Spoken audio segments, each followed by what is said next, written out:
The New Britain Board of Education, providing students with a high-quality education. Good evening, everybody. I'd like to call this meeting of the Board of Education to order at 6:02 p.m. We could all rise for the Pledge of Allegiance. Ms. Reyes, would you please lead us?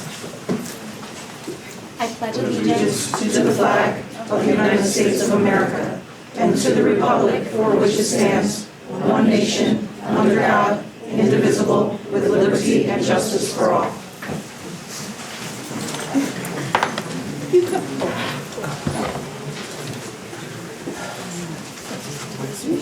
You could please call the roll when you get it. Absolutely.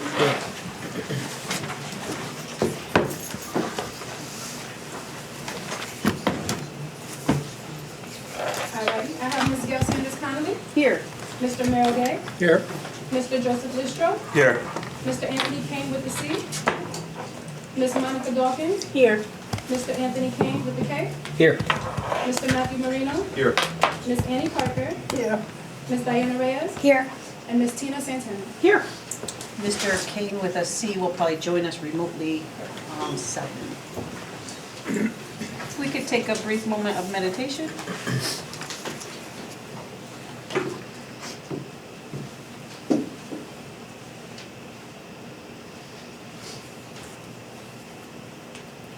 Thank you. We have a few people signed up for public participation. I have Karen Falvey and Rolanda Booker. Are you speaking together or do you want to do separate? I'll do it Together. together. You even said that.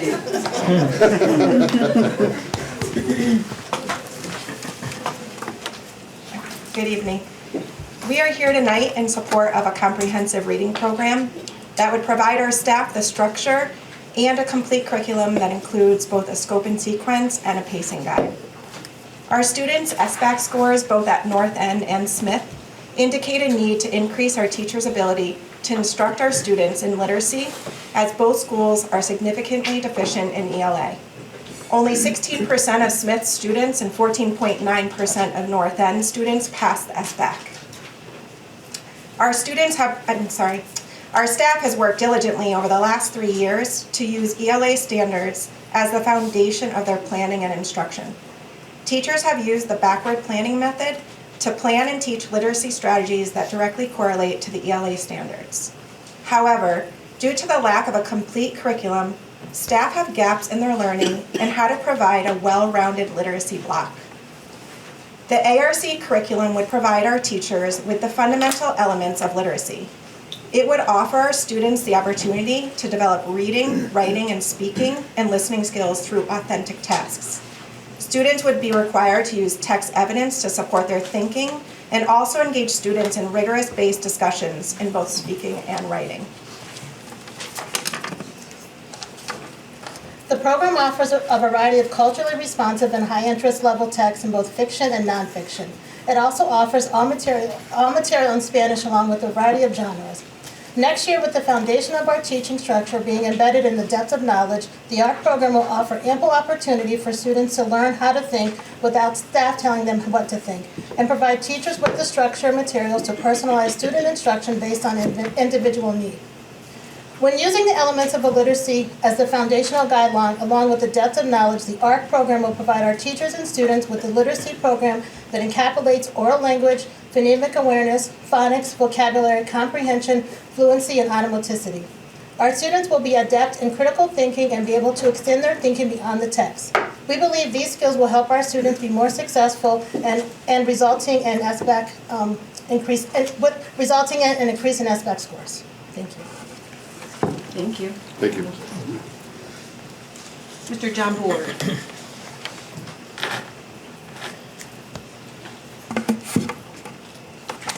Good evening, Superintendent, President Sanders-Connolly, Vice President Gay, members of the New Britain Board of Education.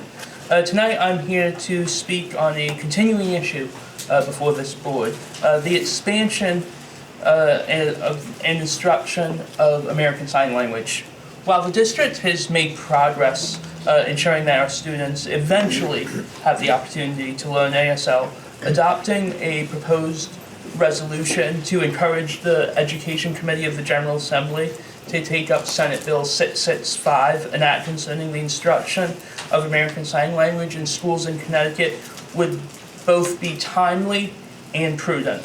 Under the draft language of 665, starting in August 2024, local boards of education would have the opportunity to opt in to this 3-year state-funded pilot program by formally notifying the commissioner. They would then be able to offer 1 credit hour worth of ASL per high school per school district, thus allowing students to earn the seal of biliteracy by taking an ASL 1, 2, and 3 course. Embracing ASL will benefit all students, not just those who are deaf and hard of hearing. According to the World Health Organization, an estimated 360 million people worldwide suffer from hearing loss, which equates to about 5% of the world's population. In our nation, ASL is the 6th most common language. When students learn ASL, there's an increased development in their oral language skills. When hearing students are taught sign language, they use the 4 traditional modalities: moving, seeing, hearing, and touching. ASL signers tend to have incredibly good spatial awareness. I appreciate the board's attention and support of this issue over the last several years, and it is important to take up this proposed resolution due to the calendar of the General Assembly. I'm sure Vice President Gay could attest to the importance of February as legislature committees begin their work reviewing concepts and bills. Over the last several weeks, I've reached out to, I think, almost every member of this board, working in a collaborative, tripartisan manner with leadership to develop this resolution. As always, my cell's on, you guys have it. Yeah, my email's available if you have any questions or comments that members have. With this being the case, I would hope that this Board of Education takes up and passes this proposed resolution and encourages the New Britain delegation to support and encourage all members of the General Assembly to delve more into this important issue for not only students, but the entire community as well. Thank you. Thank you. Ms. Sophia Solis.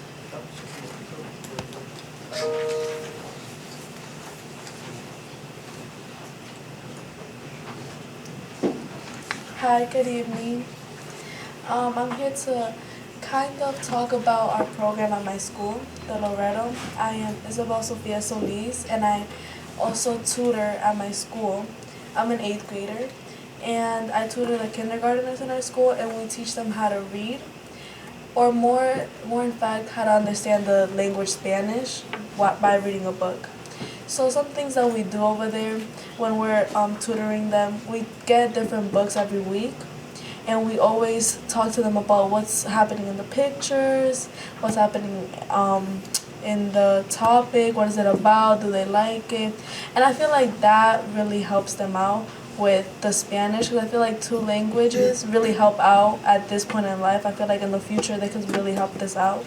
And what else? At first, my experience was really good with the kid. I have a kid in kindergarten. I only tutor 1 kid. Last year, I used to tutor like 9 kids. It was a lot. I'm not becoming a teacher. But I tutored 9 kids. It was a lot, but now that I only have 1 kid, it's like we have a connection, and I feel like he talks to me and it's okay, and he talks to me about his day, and I feel like it's good having connections with other people besides people in my grade, so then they can look up to me. Since I'm a role model in my school, I was the one who went on stage to get my award for Latinos in Action. We got silver last year, and I was also in this picture that I represent for Latinos in Action, and this year we're gonna go for gold. We're hoping that we get there, but yeah, so my child, at first, he was very distracted. He was always getting distracted. He would choose a pencil over a book full of pictures. And it was like, are you serious right now? But you know, it's whatever. So we went with and I was just talking to him. I was like, come on, we gotta focus, but nothing seemed to work. until I brought in one book that supposedly that like changed him, because he really talked to me about how he liked the sports. He liked sports, so I brought in a soccer book. I was talking about some like goals and all this stuff. And when I saw him like really interested in that book, I was like, that's the key, like getting stuff that the kids actually want to read, and not stuff that we think, oh, like this would be better for them. So we stick to more animal books, sports books, and just little stuff that we feel like would be better for them. He has improved so much with reading. He knows how to pronounce so many more words, and now he's just like really looking forward to reading, not how he was before, because before he wasn't, trust me, he was not into reading. He would not read for anything. But now he's actually looking forward to coming with me every day in third period to go just talk to me first about his day, and then we read 5 books, and then after we read 5 books, 5 minutes we just play, like we just scribble on a paper or make airplanes, because I feel like after a long time of reading, a little break is always helpful. So then they have wasted all their energy for the next period. But yeah, I'm just very proud of how my child has become, and I feel like this program would really help out other schools, and I feel like this would really be something that new and something that other schools should try, because it's actually a really good experience. Speaking for myself, I really love this so much, and I feel like that's the best thing I've ever done in that school. I really enjoy talking to the kids, and I really enjoy helping out, because I feel like sometimes teachers with the kindergarteners, it'd be a lot of work, a rough time, but I feel like just a little help is always useful. And yeah, I really like it, and I hope that could go out for other schools. And yeah. Thank you. What was the name of the program? Oh, we do tutoring. Just It's called Language Duo. Oh. Yeah. It's really good though. I feel like other schools would really appreciate it, and it would be a good experience for them. Thank you. Thank you for your time. So what's the youngest we hired? Students are in the Latinos in Action program, and our Latinos in Action program is tutoring our dual language Spanish students. There you go. Thank you. Thank you.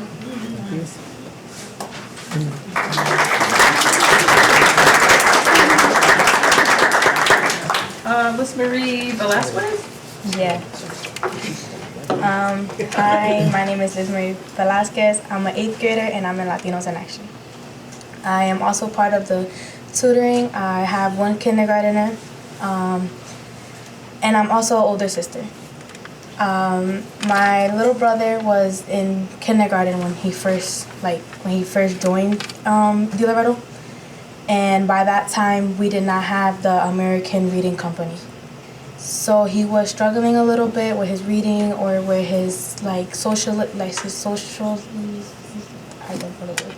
That's good. Like socializing. Yep. And since we got the American Reading Company, he's more into books. He's more into reading. He really likes showing out. Like if you ask him to point out things of the book in the picture and everything, now he actually understands way better how to do it. I'm really appreciative for all the books they give us for us to do that. And I love working with little kids, especially my kindergartner. And the old reading program that we used was journey books. They're like textbooks, but it's not as interesting for them. They don't find it as interesting as all the different books that American Reading gives us. So their textbooks, yeah, they have a lot of subjects and a lot of different things, but I feel like what helps them a lot more is seeing pictures and them comparing to the book. So if you find a book that they like or they can compare to, or I like sports or I like music, and you find a book that goes with them, they would really enjoy reading. And the students are actually now understanding how much reading actually helps us, and that if they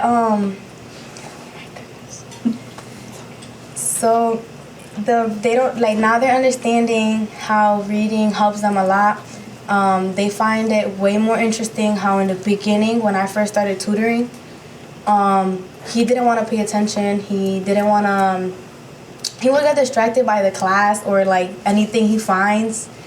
And then I was like, I'll be like, can we pay attention? And he'll sometimes be like, no. But like, I'll be like, okay. But one day I found a book that he was actually really interested in. He actually read the book himself first. And with the words that he needed help with, I would come and help him. And he would actually point out things like if he read a sentence of he's taking off his shoe, he would look at the picture and point out, oh, look at he's taking off his shoe. So I feel like now that we have the American Reading Company, it has helped our little ones with a lot, even their spelling, their writing, their reading, everything. And yeah, thank you for having me. Thank you. Thank you. You must be Gabriella. Good evening. I'm an 8th grade student at De Loretto, and I'm also part of Latinos in Action. I started tutoring last year with 3rd graders. I had like maybe 4 at a time. It was like a lot, but they would like really focus since they're like much older. But now I have a kindergartner and she's really sweet. I've noticed quite a bit of improvement in reading. She's like, at first, she was really shy. She didn't know how to like pronounce a lot, but now she's more confident. And like, she used to get really distracted, and we bring in maybe like 4 books, like I think every 4 days we go. And she likes to point out stuff that she sees in the pictures, and she like realizes that they're saying what is being shown in the picture, and that's like really interesting how they could do that. When we meet, I ask her questions about the books and what she's interested in. So, yeah, thank you. Yeah, thank you. Thank you. Is there anybody else who would like to address the board? Is there anyone else who would like to address the board? One more time. Is there anybody who would like to address the board? Thank you. Public participation is now closed. I will entertain a motion to go into executive session to discuss attorney-client privileged communications with board's legal counsel, Superintendent Rebecca Gonzalez, and Richard Valerio, and the full board. All those in favor, signify by saying aye. Aye. Any opposed? Any abstentions? We'll be back.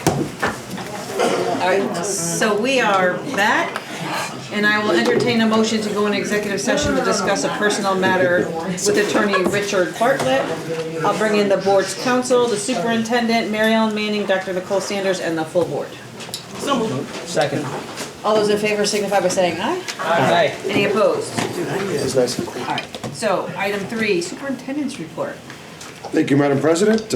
I'll be brief, only because of the hour, but also because of my voice tonight. As has become our tradition lately, you'll find the district dispatch in your folder tonight. Again, many kudos to our communications department, Ryan Langer, Paul Figat, for really the excellent work. Also, as is always the case, our translations into Spanish and Arabic. I've seen paid subscription magazines that don't look this nice, and it's a real point of pride for me to put this out each month with the help of really good staff members. So, as is usual, your preview of the district dispatch, which will be released soon, is my report for you tonight. That's it. That's it in the essence of time and my voice. So committee reports, if we want to start with curriculum. Curriculum met. We discussed the reading, and we had a presentation on the reading materials that we were going to receive tonight. Finance. We met last week. We went through a few quick purchase orders and donations. Some of which will be going over on consent agenda, and some of which will be discussion tonight. Policy. I was not at the policy meeting. I know, we did. I was just, when I said that, I'm like, wait, I had it. I don't believe policy. No, I think it was like the quickest meeting ever. Yeah, you We didn't approved meet. the minutes and that was it. Yeah. Yeah. Is that it? That's it. Personnel. Oh, personnel.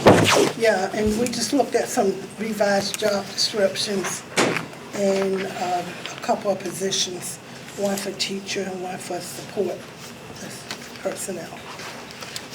That's it. Thank you. Board reports.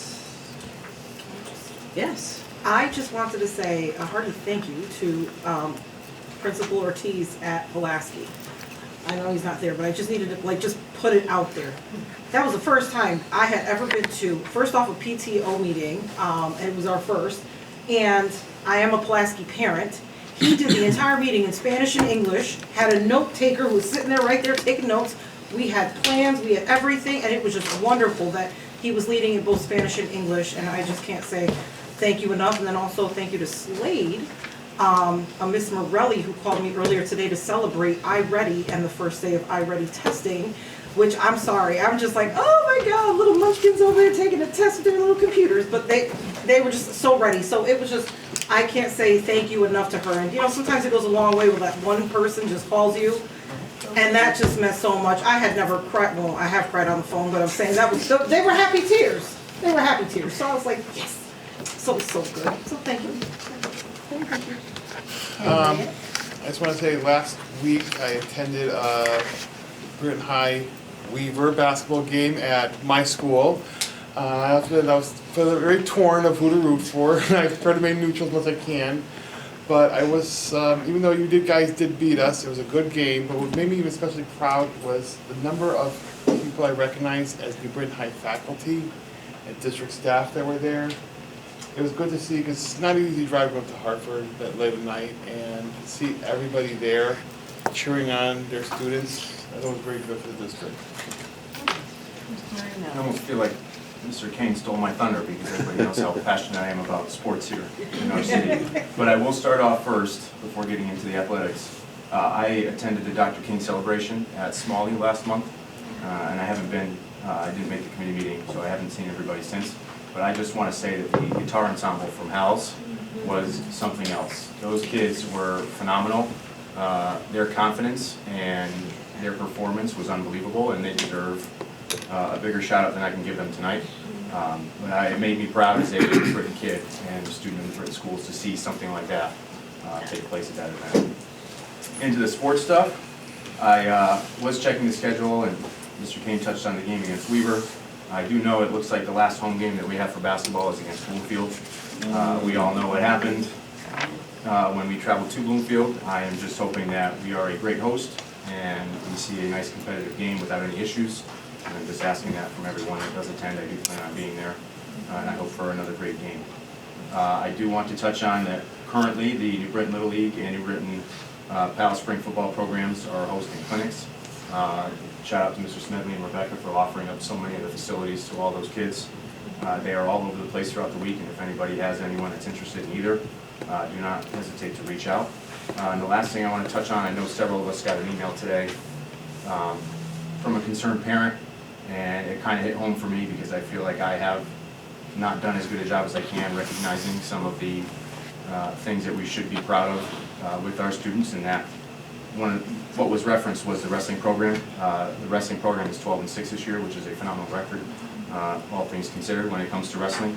And one thing that took me by surprise is the girls team that we have, which is pretty phenomenal. They're also mentioned in the district dispatch.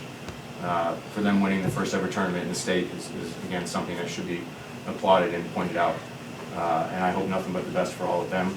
I know there were some other concerns that were in the email that I share similar opinions on, and I think we can do better, but I do want to say thank you to the members of Central Office that did reach back out in a timely manner. I do feel that, the effective communication with the community and the parents is one way that we can continue to build on relationships, so. A lot tonight, but that's it. You stole my thunder though, but don't forget the girls, they're not just a girls team, they actually have to wrestle boys, they wrestle within their weight range, except for the queen of the mat, that was a little bit different, that we took a gold in, so. Yeah, but the best man for a job is usually a woman. I agree. So, That was really good. So you stole my thunder, but that was really good. For me, I just wanted to actually thank Dr. Gasper, Mayor Stewart.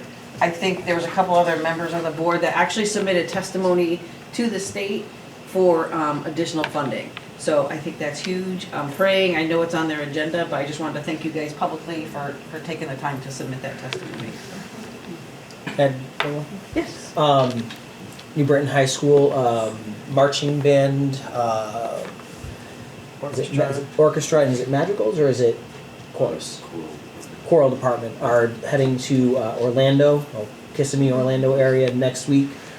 So good luck to them. Thoughts and prayers for safe travel down and back. 124 teenagers. Pray for the teachers. Yeah, I was gonna say pray for those and teachers too and the chaperones. Yeah. Yes. You guys go every year or is it like every other year? Yeah, this is the first time since the pandemic. Student reports. Thank you for waiting. Yes, thank you. Yes, well, last month, I said that this month there would be a student paper.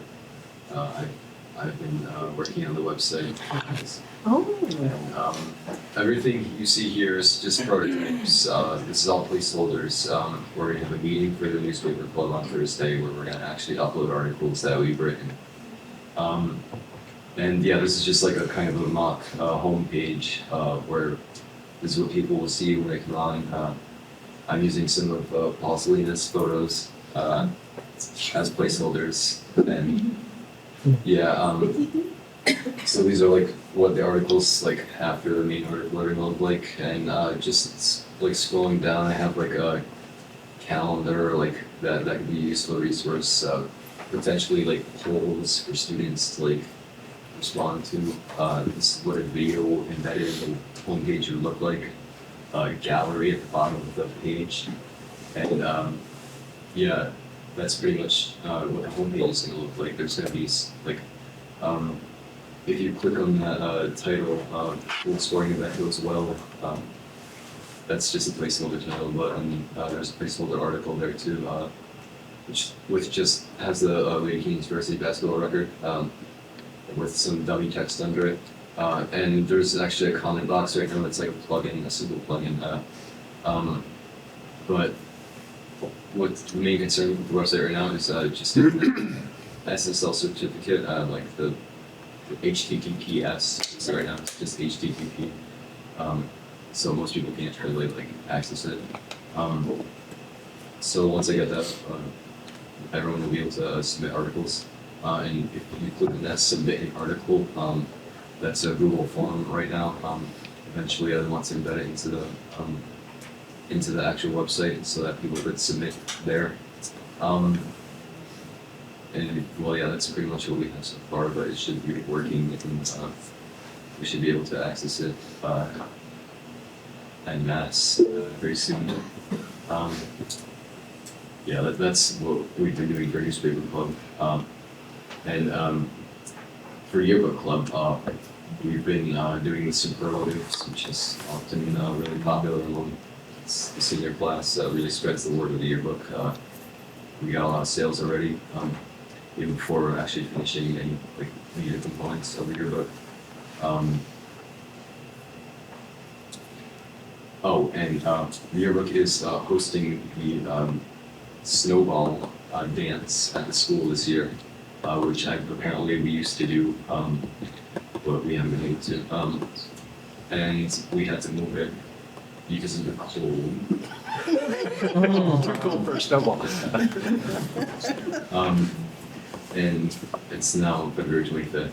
And we've got we're well on our way to selling the tickets, which was another problem, I guess.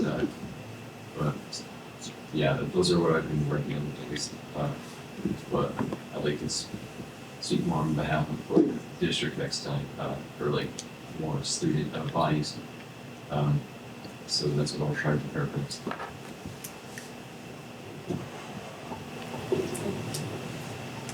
Last month we met with Mr. Listro and the Wellness Committee to discuss the cafeteria situation at New Britain High School and other schools. Just reviewing the options that we have for student like breakfasts and lunches, and just trying to revamp them, make them all healthy options so that students are really motivated to actually eat the lunch instead of just, they have to grab a fruit, so they'll grab it and then throw it out. But instead creating lunches, or creating a menu that is more appealing to all the students and has better options, like more healthy options, instead of just being able to grab junk food every day. We also talked about the vending machines and potentially adding more, like, there aren't any soda options anymore. There's like a few sparkling waters, but adding, healthier options and reopening the snack stations and adding more healthy options to that, and possibly partnering with the school's greenhouse and garden to like incorporate some of their, anything that they grow, and possibly hosting a cooking class at the high school after school so that students can learn about healthy eating and how to prepare that food at home, and then be able to take that food that they cook at school at home too. Thank you.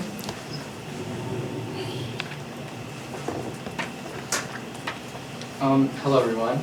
So what I want to talk about today in this meeting is that, so me and a couple of other students at school had a meeting to talk about an idea, and we call ourselves the Eid Committee, and it's to propose the idea to the board about the 2 holidays of Eid. So if you don't know what Eid is, it is two holidays that are celebrated by Muslims every year, and so there's 2 days of Eid.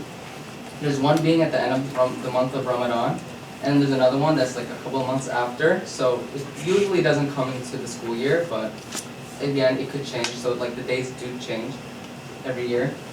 So as the month of Ramadan is getting near, which is about March, we wanted to propose if those days can be excused for those who celebrate it. And the issue is that many Muslims, including myself, have had to miss school due to that. And missing school, we are marked as absent. And because of that, the school is not able to, because we're marked absent, the school is not able to recognize it as a holiday on the calendar. That leaves us vulnerable. So this is because the Muslim community is growing throughout New Britain, and not just New Britain, but Connecticut. We are hoping that the district can mark it as a holiday on the calendar.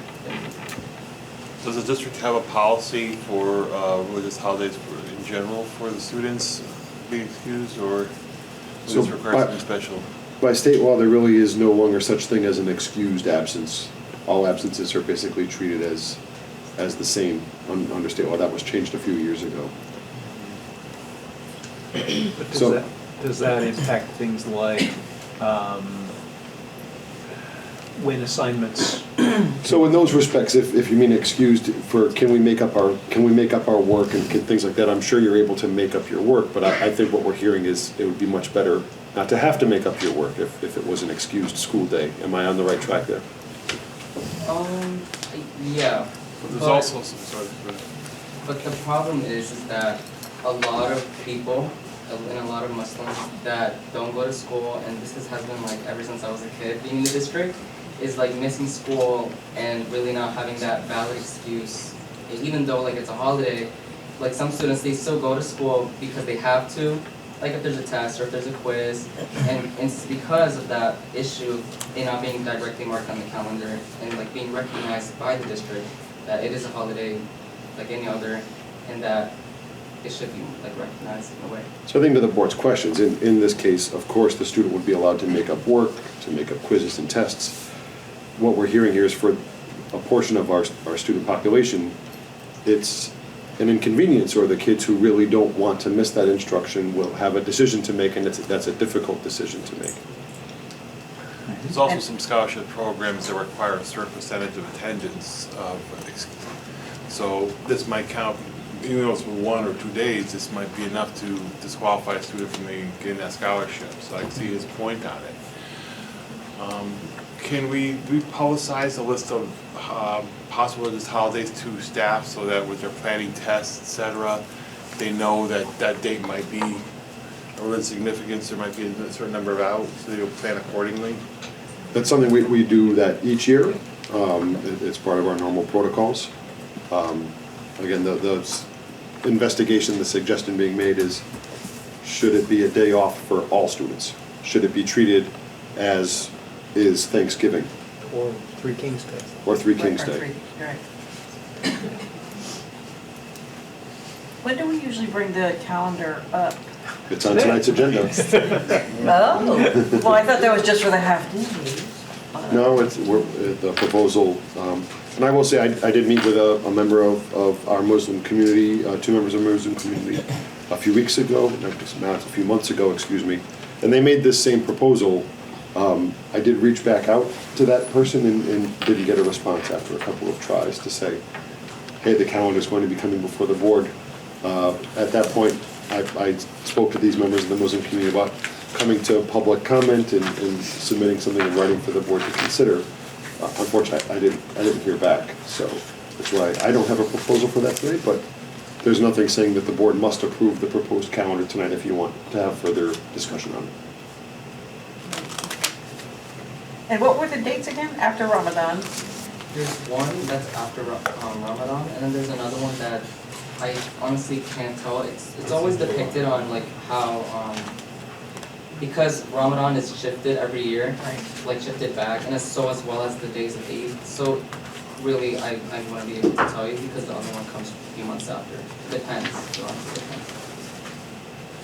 Thank you. Thank you. I have one question. I have a question. Is this something special you do on those 2 days that you want to be home for? Yeah.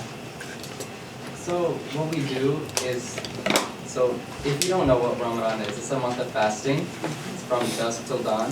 And so, yeah, so from like the sunrise to sunset, you can't eat or drink.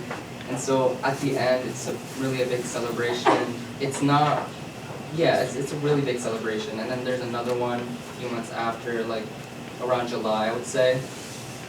It's like that's a very like religious day that we need to really focus on, yeah. So pretty much you're looking for one day, not 2, right? Because the other one is later? Right, but it depends on the day, since Yeah. it changes. So it may be inside the school year, but it may not be. So I really can't tell since it is. I know some districts, I think it was West Hartford or one of those districts is actually considering giving that day off. Yeah. It was a big issue in Farmington recently. Farmington, that's what it was, yeah.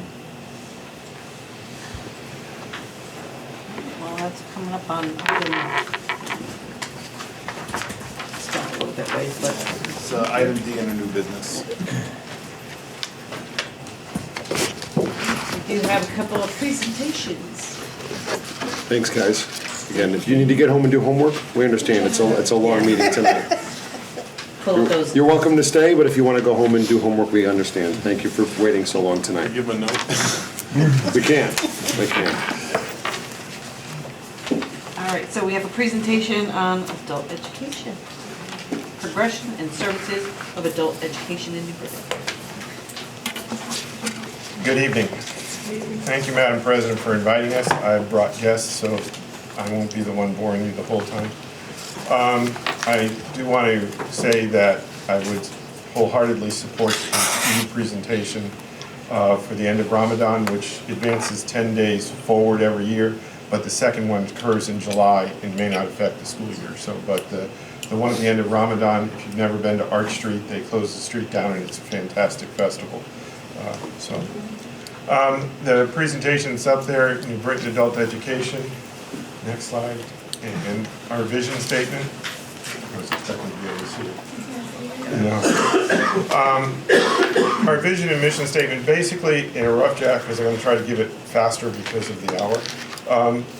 Our goal is to give the skills to our students that they get their high school diploma and be able to go the next step in their goals for life, which includes college and certification programs and all those.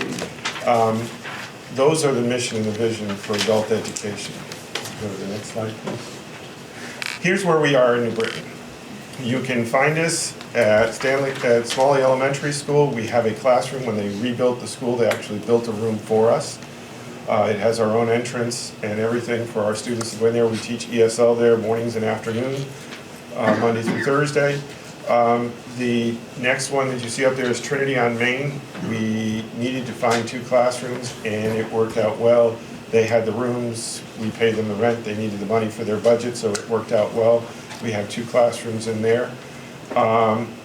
We are in the main office is underneath the Satellite Careers Academy in Roosevelt campus.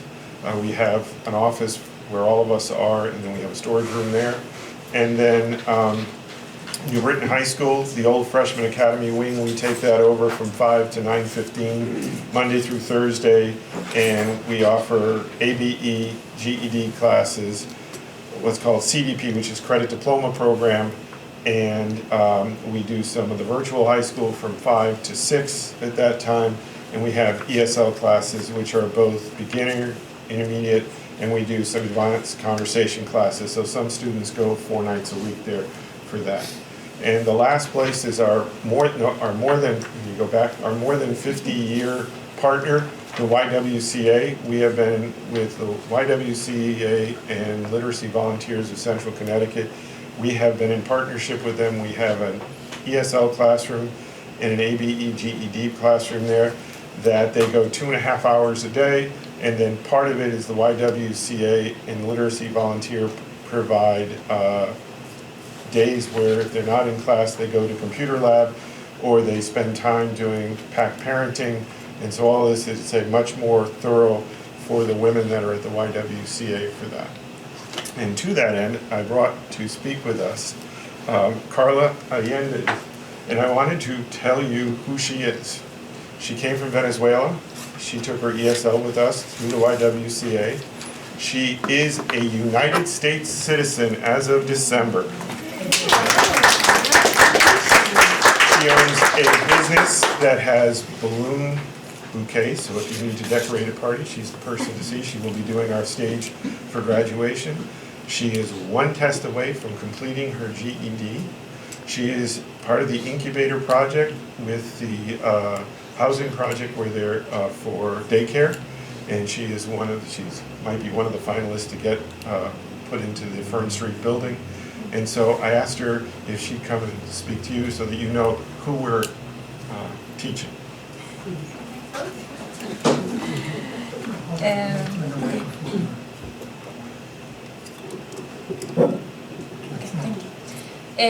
Good evening, everyone. My name is Carla Liendres, and I want to tell you tonight how have been helpful this program, adult education in New Britain community for me. Because when I came 3 years ago to this country, I was not able to say nothing in English. Now I'm a little bit better. I can communicate it. I register my small business. I able to communicate it or speak with my clients. And it's a little silly, but when I came, I feel afraid to answer my phone. I was not able to answer my phone. Every time when somebody called me for insurance or bank, anything, I turn it off because I couldn't. Now this program gives me a voice and I feel a part to this community. And this is an excellent resource that New Britain community have for any person to need a second chance or a new beginning like me. Thank you.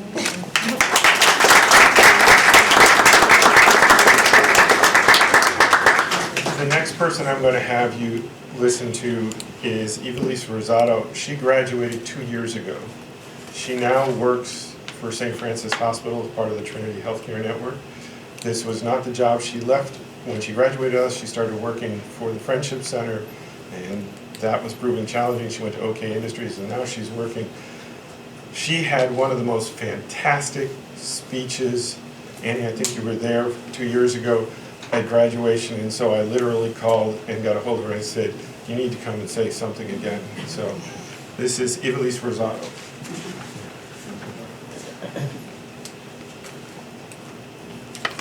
Good evening, everyone. Good evening. So I'm gonna juggle back and forth through my phone. My name is Ivelisse Rosado. I am a New Britain Adult Education 2021 graduate. I was invited here tonight by Mr. Fernandez, who also chose me as my graduating class speaker. Please allow me to highlight a few things from my graduation speech. I can actually read the whole speech if you guys would allow me. And I think you guys are gonna love it. I did not choose adult ed. It chose me. Finally, I'm here and I only have 4 years to go. These were the first words that I told myself in September of 1995 as I walked into New Britain High School. I remember it like it was yesterday. Shortly after, I found out I was expecting my first child. At just 16 years old, life as I knew it was changing fast. I began running late and missing school altogether.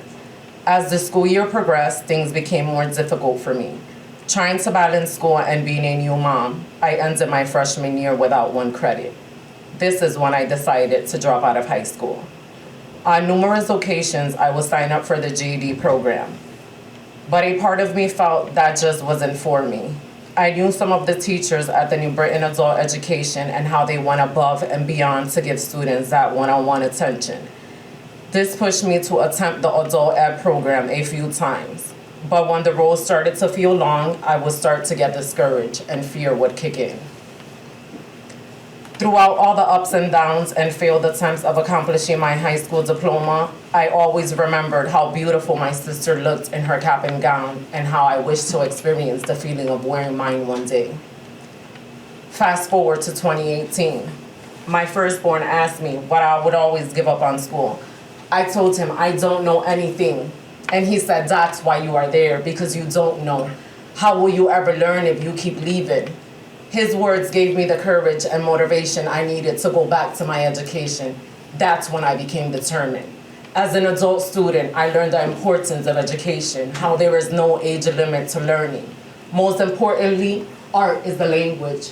When looking deep into a picture, it actually speaks more than 1,000 words. Science is a whole nother world. Geometry isn't so scary. It's all about shapes. Computer is the new world. Algebra, well, my friends would agree. Let's just not go there. And in English, I've learned and I've discovered that I am meant to be a writer. It was those words that I said to myself during my freshman year that made me believe that adult ed chose me. I simply chose to follow my heart and listen to my spirit. The journey was far from easy, but definitely worth it. Receiving my diploma is a great accomplishment, and it has opened many doors for me already. My goal is to continue my education. Well, then it was in human services. Now I'm pursuing nursing. Sorry, guys. I hope to inspire others. It is never too late and you are never too old to go back to school.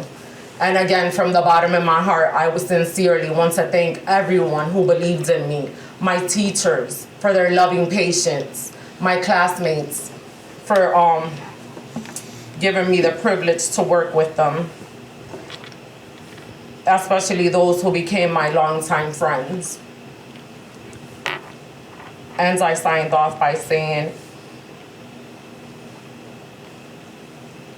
Tongues, get ready, here I come. New Britain Adult Education Class of 2021, we are done.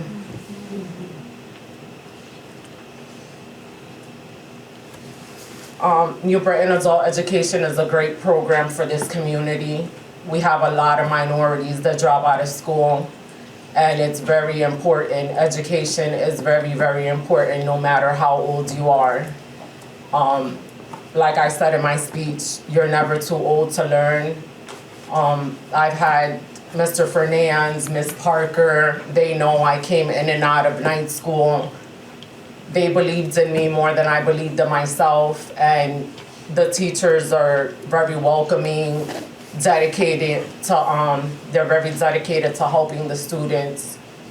It's a great program, and I encourage everyone who doesn't have their diploma, their high school diploma, GED, that lives in the city of New Britain, whether it's young adults,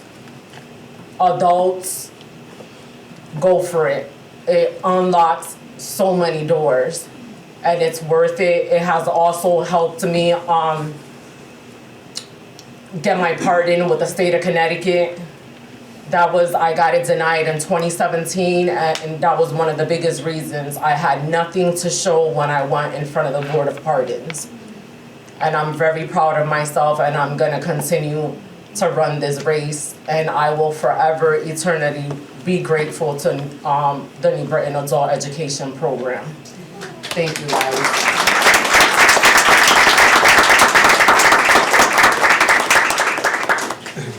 Mark, I'm glad she's going to nursing, not education, because she'd be after my job before. Mark, one moment, please. I just wanted to say one thing. Evelise was in my class in day school at New Britain High School as well. And she was in and out every year. We can count on her to come back and then leave. And when she stopped coming to school in between day school and night school, she would come for her birth certificate. Because we kept a copy. I had a copy in my desk because she was always losing hers. So she would keep coming back. And I'm very proud of her. Thank you, Ms. Parker. She wanted Miss Parker and Ted Kerrigan to be at her graduation. Ted was on vacation in Hawaii and couldn't make it. Next slide, please. These are the programs that we offer. ESL is the biggest one. The next one is ABE, which is Adult Basic Education. This is for the people that are pre-literate and basic literate. If you go to the right there, it's the GED program, so that everyone understands you don't get a GED. You pass the GED and you get a high school diploma. It's a Connecticut high school diploma, so you never get a GED. You take the GED because it's the Examination of General Educational Development. That's what GED stands for. The high school credit program is we are the third high school in New Britain. New Britain High School, Satellite Career Academy, and Adult Education. I'll give you some figures to that in a minute. The Connecticut Adult Virtual High School is a companion to that. It allows our students to take more classes. I was talking with a student last week. She's completing her fourth virtual high school class this year. So along with the 6 credits she's earning, she's actually getting 10. She's one of our graduates coming up in June. The citizenship class on Saturdays, we do 3 hours for 15 weeks, starting the middle of January, running through the beginning of June. We have students who are getting their citizenship and taking the test. The next one that you'll see down there is NEDP. This is another way to get your diploma. It is 12 competencies that you take the competency, you go through, you experience something. One of the competencies would be civics. You come to a meeting like this, then you have to write up the whole thing, and it gets reviewed. Mary Sagara is here. She's the program facilitator, and she's one of the NEDP. They kind of score what's going on with that. We've had students do the 12 in a year. I mean, one of our biggest problems is people show up in September and say, I have 3 credits, I want to graduate in June because they think adult ed. It is very difficult to come through adult ed and do it quickly. You have to be, like Ms. Rosado, very dedicated in driving to get these things done. Our diversity and inclusion, the stuff we're working at, we have brought back African American studies in the 3rd trimester this year. Latin American studies were brought back in the 3rd trimester of last year, and we're looking for Asian studies in the future. For the staff, we're reading this book this year, which is American Like Me. If you have not read it, I strongly recommend it to all of you. America Ferrera is the one that organized it. It is people you probably know all the way through it, and their little vignette on their life story. It's part of what we're doing with staff. We did a different book last year, and we're planning to do another book next year. We are continuing to try to hire people that look like our students when we go to hire. Our last two hires, we are bringing back Spanish GED. I have a new Hispanic person we just hired that starts tomorrow. It starts at the high school. We have the Spanish GED back, and we also the new person teaching African American Studies. Next one, please. The data highlights, 2020, 2021 saw 10 graduates from NEDP. We had 3 the following year. We won maybe 2 for this year, which is really good. The high school credit diploma program, we had 26 in 2024 and 34 last year. And that's with a 50% reduction in the number of people in that. And I want to tell you why that is Satellite Careers Academy is working. They graduated 114 students last year. Those were the students that would end up coming to me. So I'm down to about 30 students in the credit diploma. I'm complaining and bragging at the same time for this district of New Britain. We created our own Google Suite, so we're not part of the district for that sort of stuff. We have the NVAE staff and NVAE student Google, so we have our own Google Classrooms and everything set up there. Next. The challenges and successes. The successes is the complete use of the Google platform and the resurrection of the Spanish GED program. The challenges, the numbers in ESL, we literally had 100 new registrations in ESL in the month of January alone. We filled our classrooms to the rim, and we don't have room for anybody more right now. And with the way the hours work, you become a student at 12 hours and we have to test you after 40 hours. And if someone only goes 4 hours a week, we end ESL in the middle of May. We can't take any more to make that, and we get trouble with the state if we don't get people to 40 hours. Getting teachers to adapt to the new college and career readiness standards, and so our teaching. One of the goals I say every single week is every ESL class, the students should learn something that they can use on the way home. And that has really driven the ESL way it's taught. You still go through the language parts, but making sure that what they have is usable on the way home. And one of our challenges is the dropping CDP to the point where we're not carrying classes now. Planning and feedback is the teachers using the CCRS. We're going over how written responses are given to students. We are literally tracking in 15-minute visits the 50-50, which is that the students are talking at least 50% of the time, so that it's not all sage on the stage teaching. The teachers do collaborate, and we give them time so that they're working with each other and review their lesson plans. We start with PD, and the CASAS is the test we have to give everybody, and what we're trying to teach the teachers to do is to use the results of what the students are deficient in to write their lessons to that. So it's making sure that the lessons are data-driven, and that's where that is coming from. Next one. The engagement is I gave you a postcard that looks like this in your area. Mary came up with a QR code. It literally, when someone takes their phone to that, brings us straight to our webpage, and they can use that to start getting their, so if you put your camera on your phone on camera and you take a shot of that, it'll bring you straight to our website. And that has been a great thing. Mary is our guru for Facebook and Instagram, WhatsApp, all of those things, so we're trying to get out there to as many different ways. We are on the placemats of New Britain Diner. We are on a pizza box here in town, so we're trying to get everything out there. Our hope is to increase. And we also, if you go to the gas stations that have the gas station radio, you'll listen, and we're on there twice an hour on the gas station pumps as well. In addition, we use a survey to find out what the students can do, and one of the things, our hope is to be able to do babysitting in the near future so that our students have a place for their students while they're it's very important that it's not daycare, babysitting. It's it's an important distinguishing characteristic. Next one, please. Currently, we have 1,000 registrants this year. We have a dental program that comes in. Through Goodwin University, they actually give dental checkups to our students. We have the colleges come in. We have the colleges come in and talk about how to pay for college.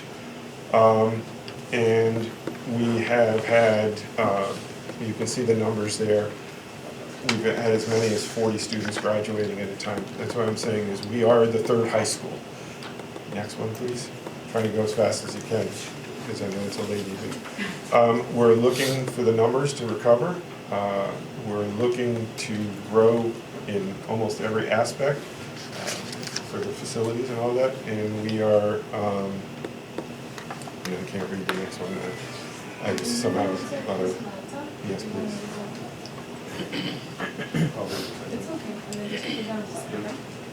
We're looking to expand.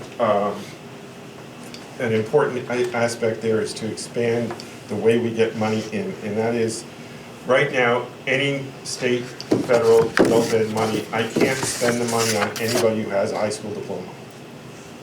So if you graduated New Britain High School and you need some numeracy support or you need some literacy support, I can't use them. I try to tell them to go to literacy volunteers or anything like that. But adult ed money can't be used for that, so I'm trying to find funding sources outside. And trying to do everything I can to bring money in that it would cost about $15,000 to run that for the year with a teacher 4 nights a week at the high school in the evenings for people that need to numeracy and literacy improvement. The partnerships we have just grown into, if you have not heard it, New Britain Cares Network. Ken House has been very good at organizing all that, and we've been one of the founding partners. And what it allows us to do is if we have a student who needs something specific, there are people in the network that do those things, and we literally have we bring the student to them and hand them off. You know, if you need dental, if you need medical, if you need housing, you literally can, and they hand us the people that need the education support. The funding, where do we get from here? How do we get from here is the funding sources and the training and recruiting staff that understand 21st century skills. And so, I did this as fast as I could. It was a late hour, and I apologize for it. I hope I did. But is there anybody have any questions? I have a couple of questions. Where's your computer lab that you're using to provide the service? The only lab we're able to use right now is the hour before, from 5 to 6 o'clock. We pull laptops and I'll have students working on that. We don't have a lab during the day. So you don't have a space where you're actually in the same building with the students, so you have to travel to all these different sites? I went to all the sites today. I got in my car and I did 15 minutes in every classroom today. That kind of makes it hard for supervision, right? I've got a great staff. Supervision isn't my real challenge, so I can appreciate. And Mary does some in her capacity as the program, and she's another set of eyes that goes through. And when somebody needs help, Mary's working with a couple teachers helping with planning right now. And so it's... So we, in the school system, we don't have any place where they can, in the past, they had classes in 2 sites at the high school and at the other space that they had. Steel Street. Yeah, Steel on Street. Steel Street.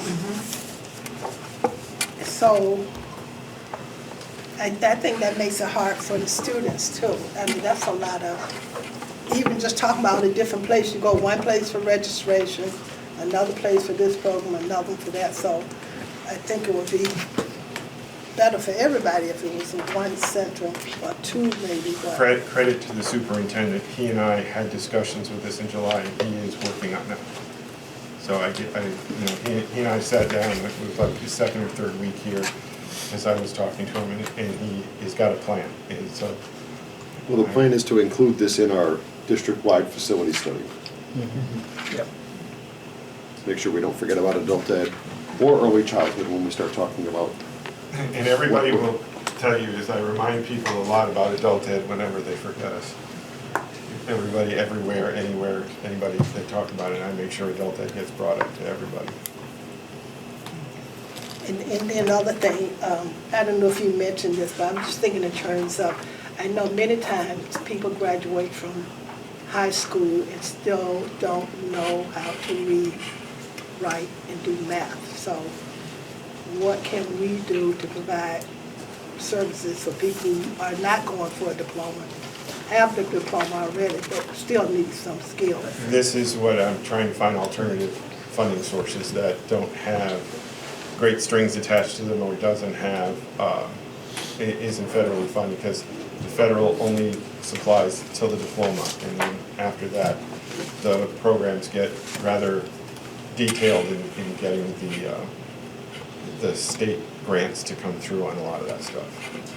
And so, You just kind of answered my question. It's federal law, not state statute, that determines right, how and money is our spent. funding source, adult ed funding source, is through federal money that comes through the state, and it's matching with, and Dr. Gasper will be much better at explaining the details of that, on how the funding works with matching funding and all those other things. And then there's a percentage that they come out with, and so I do a budget in April for the following year. I do an adjustment in March for the remainder of the year, but then the following, like in March, I'll do the adjustment for this year, but in April, I have to submit the budget for next year.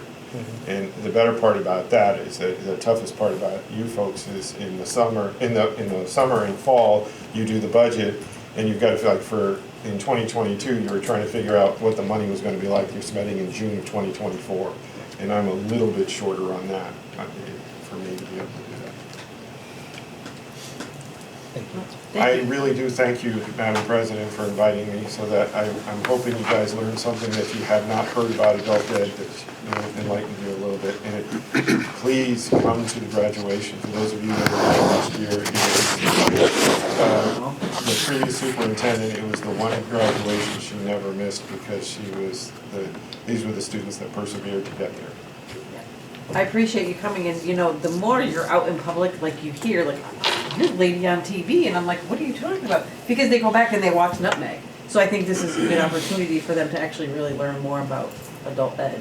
You know, as much as I talk to people that I know don't have their diploma, and I tell them, go sign up, and I send them the link. We literally check, how did you find out about us, and, you know, the gas pump, the card, and we actually track all that. We had Jose Adorno was actually interviewed on La Bamba radio station in July to talk to people about that experience. Thank you so much. Thank you, Mark. Thank you. Thanks. Presentation number 2, comprehensive reading program adoption. Thanks, guys. Thank you. Good night. Thank you. Thank you. Good evening. Just waiting for it to come up on the screen.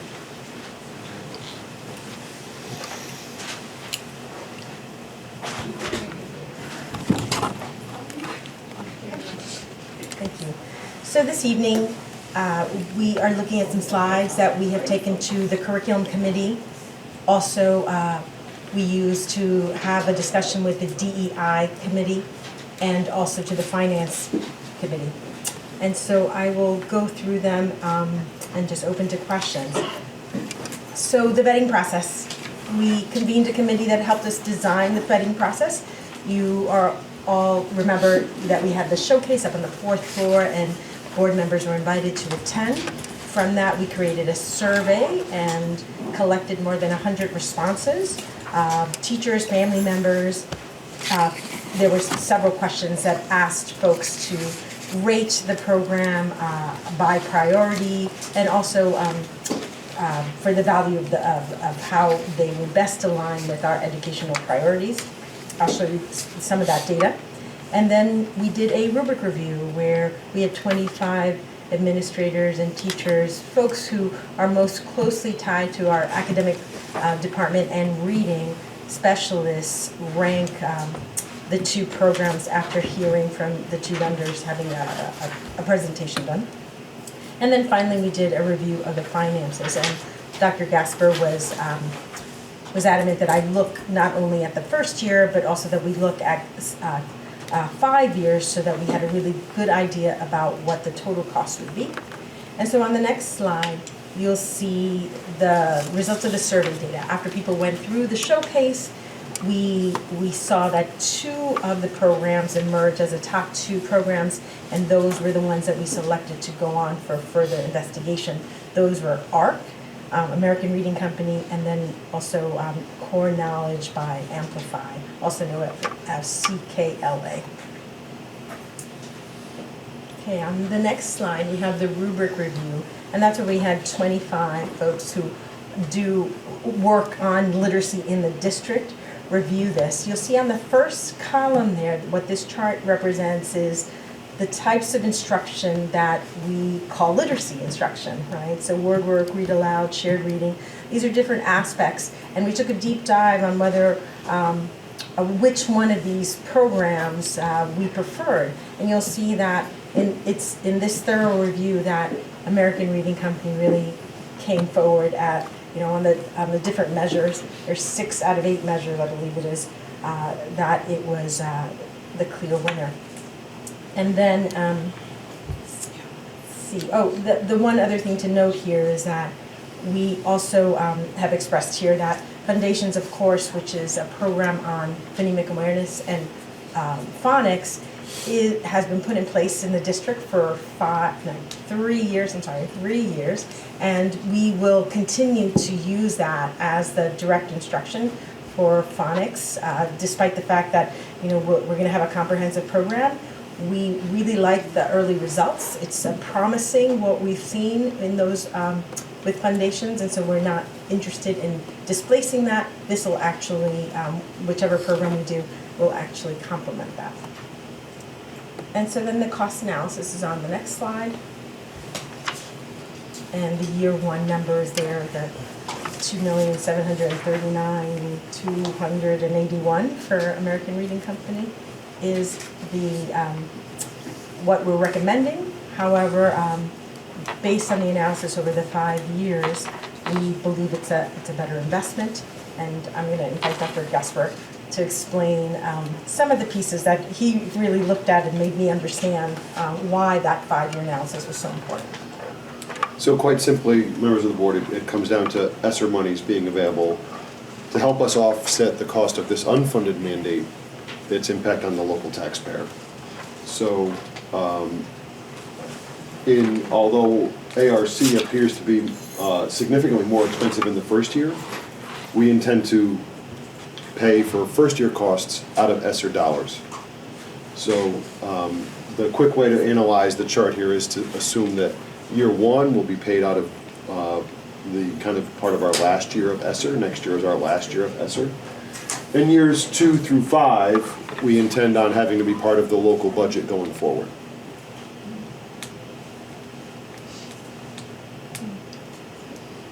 I think I'll pause here and ask if there are any questions.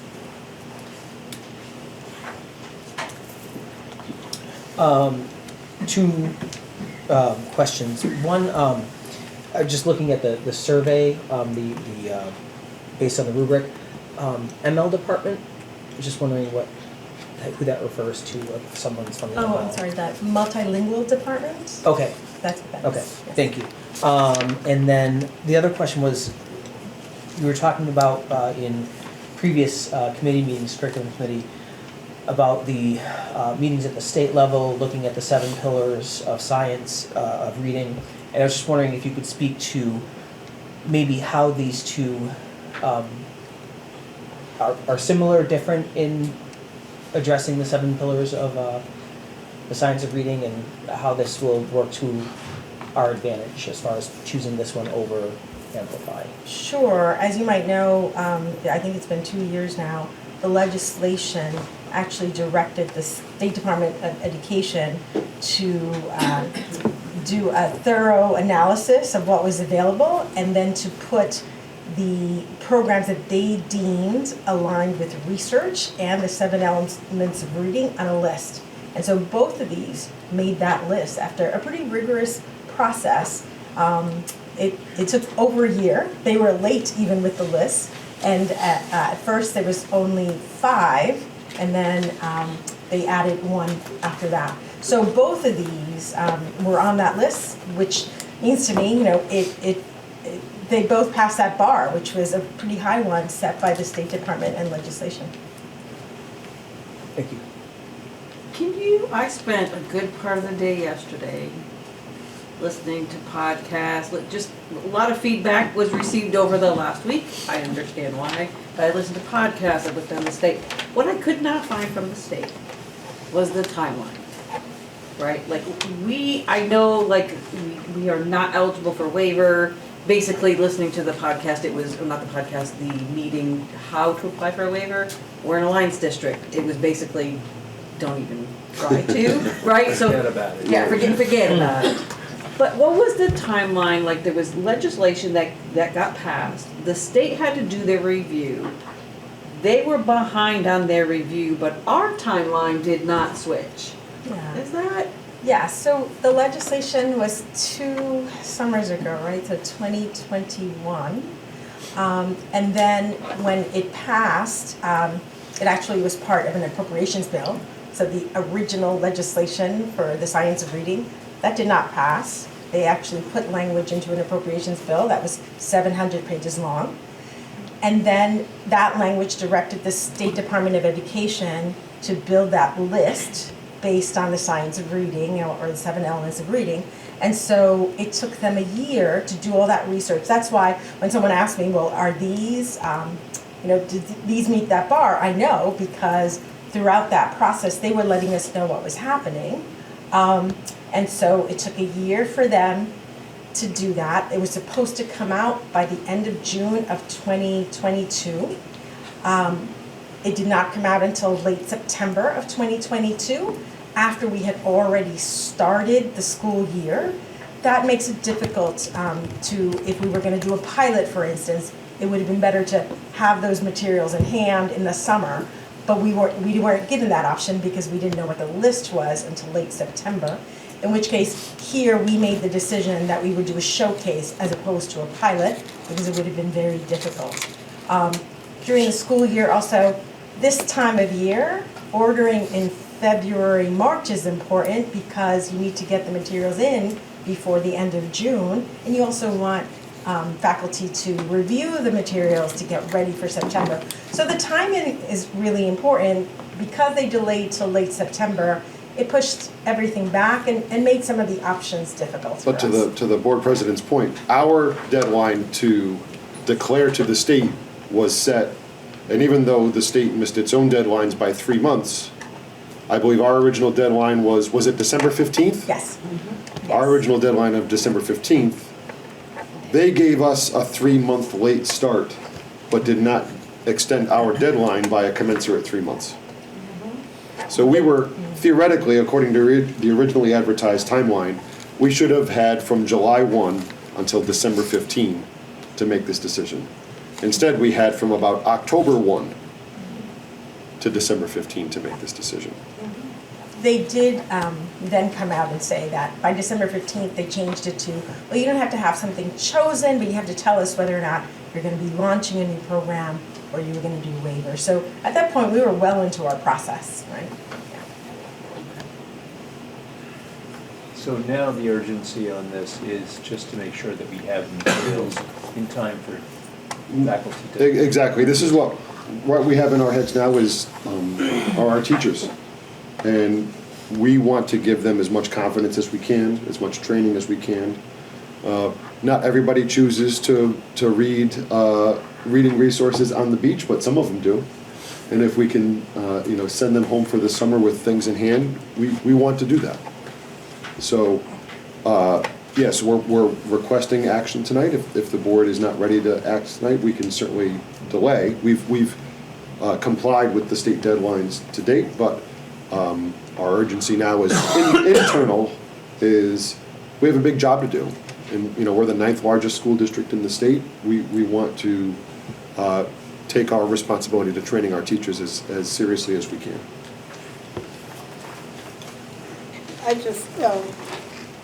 I know how usually because of money, when we buy something, we never get everything we need. So how much of what we need are we getting? Yeah, we have a pretty large spreadsheet that we developed talking to every principal and every department. So we made sure, for instance, that the multilingual department teachers and special education will get their own set of teacher manuals. That administration will have a set of manuals. That we try to, for every school, really build it in a way that there was good collaboration amongst those departments, and often that's what's missed, right? We also made sure that both companies got the same numbers. I think we went 5 over cap, right? So that we would have ample resources. I think also, Evie, to Ms. Parker's question, I would direct them to the bottom of this chart. And substantial difference in the PD that comes for that price. So for the price listed, it included 120 days of training for our teachers versus 29 from the other option, the option we're not recommending tonight. And as you can see, continuing over because that's what you've just stated is a lesson I've learned in my career as well. Whenever, as a superintendent, we've done a textbook implementation somewhere, we've always tried to overspend on our teachers, overspend on training, overspend on resources. Evie's done an extremely thorough job of really taking the recommendations straight from the publishers themselves. So these numbers here are not our choice. They're the recommendations coming from the publishers. And again, they're included in the prices shown. And just one more question.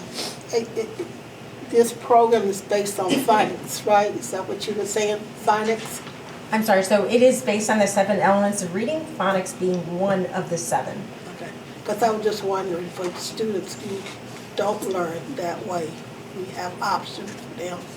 Yes, so, right, when it's a comprehensive reading program, we definitely have a phonics element, but we also make sure that we're teaching comprehension, that we're teaching vocabulary. Many of our students who are learning English, the vocabulary pieces to this are going to be extremely important.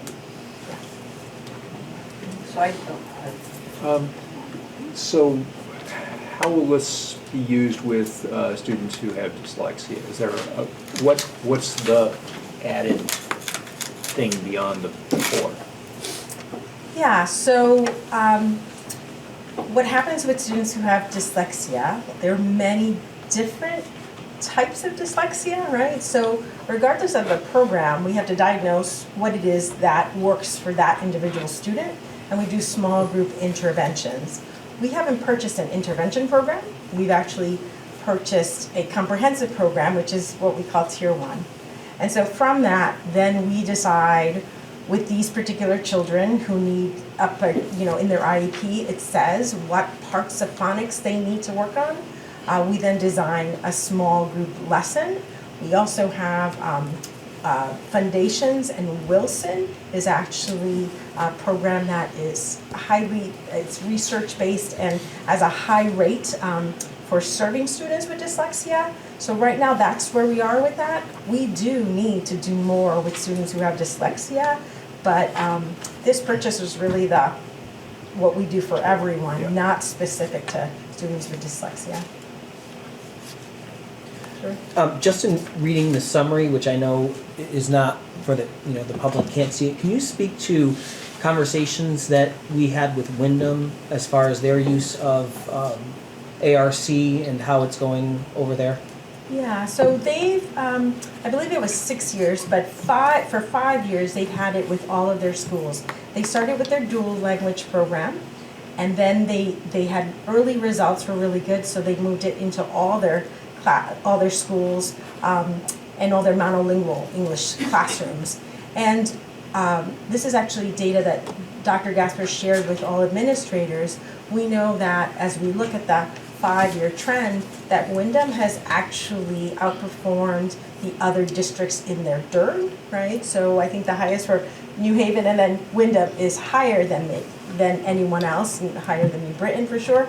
And so one of the things that we looked at was, how did they sustain it? They had the drop just like everyone else during COVID, but we've been in communication with them, and they seem to be coming back from it. And they all say it's because of not only purchasing the program, but it's because of the professional development that they got through this adoption.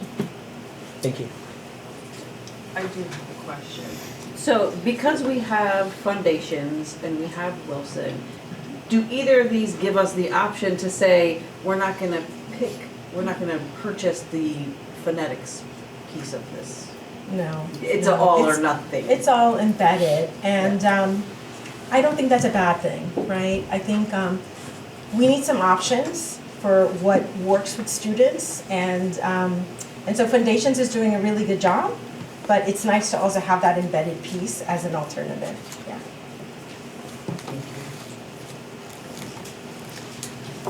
I guess I'll just offer the board my thoughts. I know there's been a lot of discussion, and the board has received a lot of that discussion. To speak somewhat informally now, Evie slips it in from time to time. You might have heard it when she calls it the reading wars, right? That's not a New Britain thing. It's a national. People get very passionate about their kind of preferred approach to reading, to literacy, and they dig in their heels. There are camps in the reading wars. I can guarantee you that this process was transparent. It was participatory. At no time was anybody promised that they would be making the decision. I was in 2 separate meetings when Evie laid out the process, and she was very clear, and she said, and the superintendent will make a recommendation to the board. I think Evie deserves a lot of kudos for designing this, and her colleagues in the academics department that have carried this out. I want to tell you from, I like to say, just a former Spanish teacher's perspective on why I chose to trust the recommendation of the expert committee, the rubric analysis as Evie called it, with the green, or maybe on your copy there, the gray boxes. 2 things that came to light, and I'm learning about reading and literacy during this, is I believe ARC has a much stronger ability to present our kids with books that look like them, that sound like them, that are interesting to them. We believe, from what we've looked at, is every classroom will receive between 500 and 600 books. That's right. So the premise there is, when kids are in small group instruction, that teacher will be able to choose, I have these 7 kids with me today.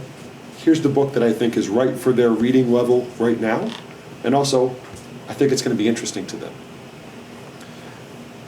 Contrast that, and Evie and I, this was new learning for Evie and I in the first vendor's presentation.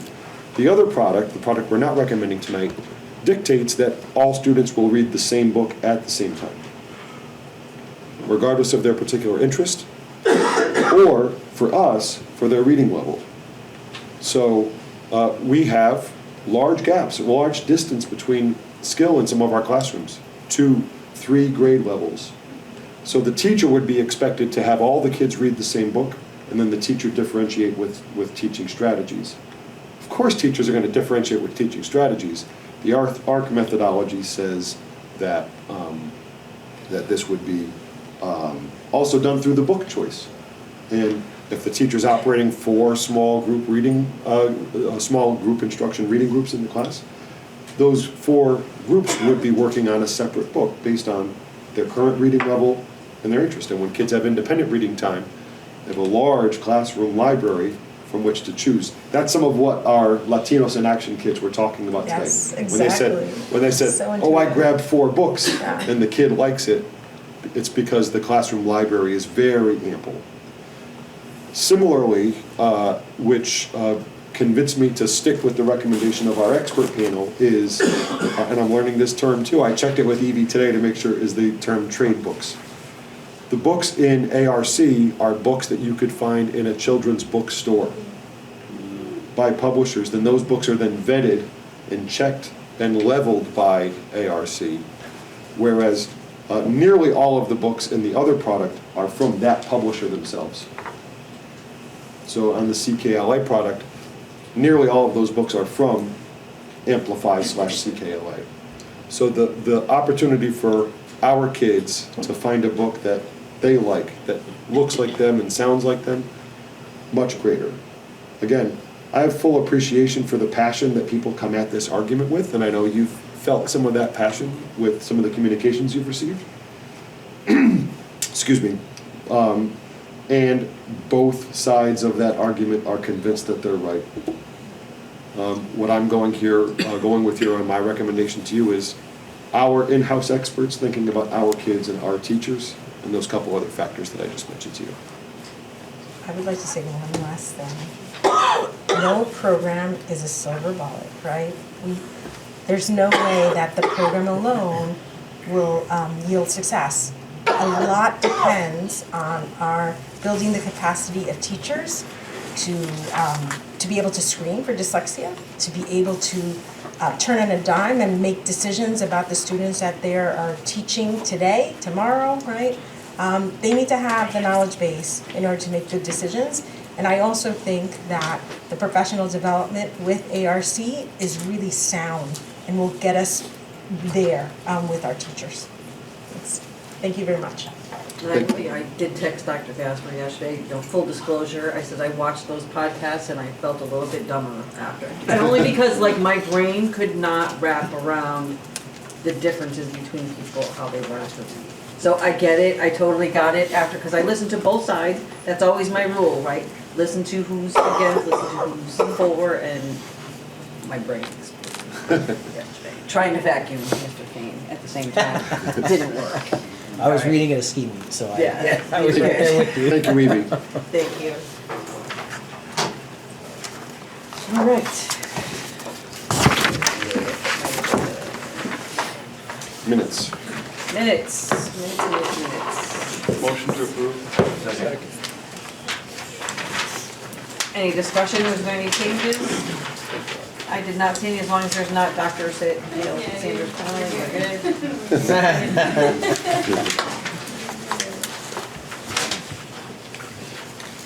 All those in favor, please signify by saying aye. Aye. Any opposed? Any abstentions? All right, moving on to item B, accept the enrollment report. Do I have a motion? Motion. Second. Any questions? I had one, but I didn't take a note, so. All those in favor signify by saying aye. Aye. Any opposed? Any abstentions? Item C, accept a report of personnel transaction and extracurricular appointments. Motion. Second. Any discussion? All those in favor signify by saying aye. Aye. Any opposed? Any abstentions? Item D, approve proposed 2023-2024 consolidated school district of New Britain calendar. So as previously stated, Need a motion. I'm sorry, I apologize. Second. All right. Yeah. So we have a proposal. I want to thank again Ms. Velasquez for her work on this. As previously stated, I did reach out to a member of the Muslim community who did approach me earlier in the year. Did not hear back about that inclusion, but it is stated on the bottom of each of our calendars, important. Special observance days. Correct, important observances. The proposal we have for you tonight, we think, again, and I think I've mentioned this in other meetings, we're trying to get all of our arrows pointed at the same target, budgetarily, curricularly, training our teachers, and in this case, the calendar. So what we're proposing is reallocating one of the PD days at the school year and moving it into and from the beginning into the school year. You can see that on the calendar. And then we're recommending and requesting 3 half-days. What we're trying to do is set up a rhythm so our teachers don't go very long without us being able to check in with them and train them. So basically, start the year with obviously PD, and then have this rhythm of half-day PD, full-day PD, half-day PD, full-day PD. And those are that's in this recommended calendar. We think that ties in perfectly with our goals, the board's goals, and most especially the implementation of the reading program that we're talking about tonight. So there's no change in the quantity of teacher work days or student school days. We're asking for that shift. What would be new are those the 3 half days. We've gained back some time to keep the school year at a reasonable length by having, I think we had 2 full day dismissals, 2 days off before Christmas, which is not typical. And what was the other day where that we? November 22nd and December 21st, so the day before Thanksgiving and the day before Christmas break were full days. Thank you. Now we're proposing half days. Which is much more typical in school districts across the state. Rather than a full day off before Thanksgiving, it would be a half day off before Thanksgiving. Do you have a question? And it might be 2 questions, and I might need Jeff. When do we have to approve this calendar by? We don't. We don't. Okay. Here's my question for you, because those who were on the board before, when we started to do the half days, I think we lost attendance, and our attendance kind of, it dropped. Yeah. Those were the weekly half days, I think. Right. The Kaizen. Kaizen Thursday, but then we also did Wednesdays where we did, I think it was once a month, we did a half a day for PD. Looking at who's been around. I'm looking at who's been around for a while. It was before, you know. Well, I remember subbing in the district, and those half days was some classes seemed like they were empty. It's just something to consider when we I think have the that's- half days. Yeah, I think that's very common, perhaps on the ones before a holiday. So Half days tend to be dip days anyway, where attendance is usually very low. Some parents don't want to send the kids on a half day or with babysitting and all that stuff. But we're technically adding, this is 3 half days. Right? Correct. Am I reading it right? 3 half days. That's the request, yes. Yep. Would this be, refresh my memory, would this be in place of NBU or? That's one of those arrows we're trying to point at the same target. So in reconfiguring STEAM to be like the other specials, going from 90 hours a year to 36 hours a year, just like art, just like music, we're gaining back that much instructional time for kids, but we're also going to a 1 hour every 5 days collaboration time for teachers, while still getting more than their contractual individual planning time. So again, there's multiple things kind of all trying to get us to the same target.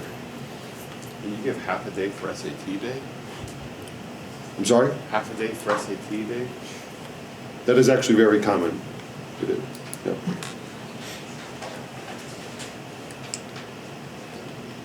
They used to do it on Saturday, so we didn't have to do that, so I didn't. Yeah, what's different now is the SAT has become the state mandated test for high school. It used to be capped. So the capped is no longer the high school test. So we are mandated to give every kid the SAT at the high school when it was on Saturdays, and you still can take it on Saturdays if you want to take it more than once. That's when it's optional for kids to take it at that point. So they don't pay anymore for it, it's offered to everyone? Correct. On what we call school day SAT is what it's called when it occurs. And that's usually set by college board. They determine the range of when it could be, and a lot of times schools throughout the whole state will be doing it the same day.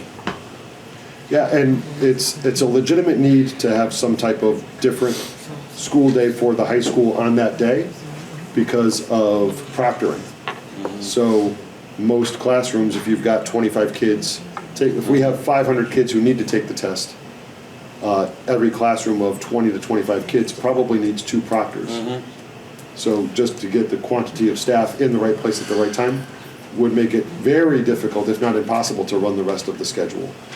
Especially given the fact that you might have mixed classes. If you have accommodations, if you have an art class that has sophomores, juniors, and seniors in it, but the juniors are in SAT at that time, so it really is a major undertaking for a high school to actually execute the school day SAT. Well, I like the idea of the half day because, being the person in charge of planning it for my high school, it's like, what do you do with the kids after the tests are over? Exactly. Because not everybody's finished, but at the same time, you really can't do instruction for 1 or 2 periods. So what's most common across the state is a late start for everybody but the test takers.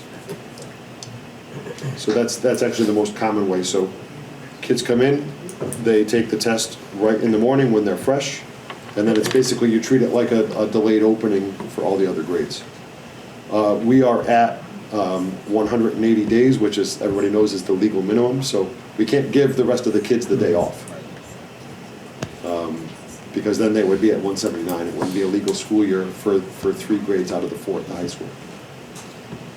And what about the PSATs? They still do those or no? They do, yep, yep. That's during the school day? Yes, yep. Those are a little bit easier to implement because it's a little bit lower stakes, but yes.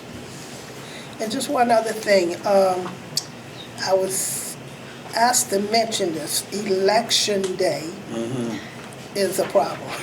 I agree with him. Because the schools are having the workshops, the PD days. That means that people coming to vote don't have place to park. They're competing with the staff.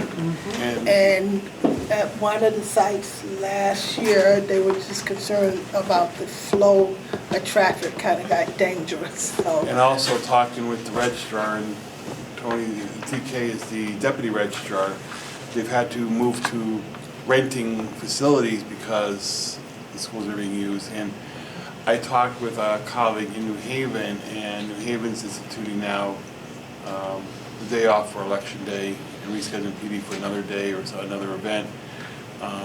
Most they can do is a way to encourage people to vote, your own teachers to vote. Well, and also for many years, we had election day off. It was supposed to be a day when teachers can participate in the process. You volunteer in your town or wherever to help out. So we got away from that. And in New Britain, it was a negotiation thing because something about the custodians' calendar and how, in order for, they had to be here in order for us to be here, and somehow, I don't know the exact how it worked out, but that holiday went away, so.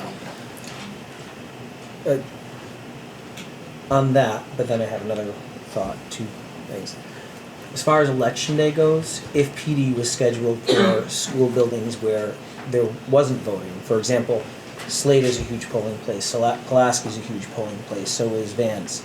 But if you had PD in other buildings that weren't being utilized at polling stations, and we've pulled out of quite a few schools in the last couple of elections that we were using before, that would certainly help the parking situation. I've certainly worked on this in other school districts, and if kept as proposed, I'm certainly happy to hear from the registrars, and we can plan appropriately.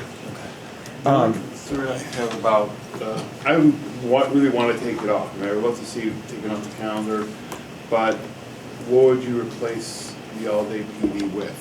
Well, we would have to come back to you with another proposal. We would not want to give up that all-day PD. As I said, it's an important focus for right now, not only because of the reading, but across all areas, is getting our teachers the training that they deserve. So we would have to come back to you with a different proposal. Is it also in the contract as well, certain amount of PD days for teachers? I don't believe it's contractual. Oh.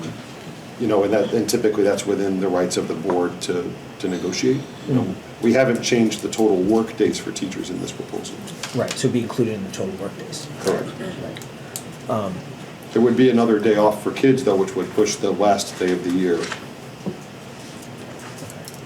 I was wondering if I could potentially propose a change for the April break. This year, April break is the 2nd full week of April, which leaves 8.5 weeks of school after the break. In this proposed calendar, it's the 3rd week of April, which would leave 7, because we'd be finishing a few days earlier, and it's a full week later. Also, we just had the discussion on, Eid being an issue, and that's the week before. If we moved the April break up a week to reflect this year's current calendar, that would solve an issue for Muslim students who would otherwise potentially be missing 2 days of school for a celebration of Eid. Easter is I think 2 Sundays earlier than that. There's no impact there. I'm I just think gonna it pull could up my help. camera to, Good my calendar Friday to check the is date. March For next 29th. Yeah, March 29th is Good Friday, yeah, it's very early It's next an year. early Easter. Yeah. Ninth and tenth. I'm looking at, I'm almost thinking too that Mr. Kane's proposal might be a good idea. Helping the Muslim students, same time, it's also a long stretch too, between the vacations of the It would be very students. similar to this year's calendar as Yeah. far as the, the weeks leading up to and after the April break. And are we tied in, I know that they had talked about tying neighboring communities to the same calendar. That law is no longer. Yeah. Yeah, it used to be. Yeah, that law is no longer. We did consider that. We looked at, do we keep the pattern of bumping it up against Easter, and then it would have been the first week of April, which seemed very early That's to right, us. yeah. But we have I try to consider, where do our teachers live and where do their kids go to school? So how many teachers would have trouble with daycare? And that would end up being either a distraction while they're here, or they're having to take personal days because they couldn't find childcare. So what we've found in a very informal kind of scan of what other districts have advertised to date is the week of the 8th and the week of the 15th seem to be equally popular with other districts right now. But that's a great point, because moving it to the 8th would actually accommodate the Muslim population. Yeah. And if Farmington has just discussed those Muslim holidays, that I wouldn't be surprised if they took a similar tack. I do know, like I said, I work in Cheshire. I know Cheshire's that second week. I know Southington often follows Cheshire. That's another neighboring district. So Yeah, it does change. it does. every Yeah, I mean, year, it would so- help this year, but going forward, we may have to find a different solution or help for next year. So we were open to your suggestions. If it's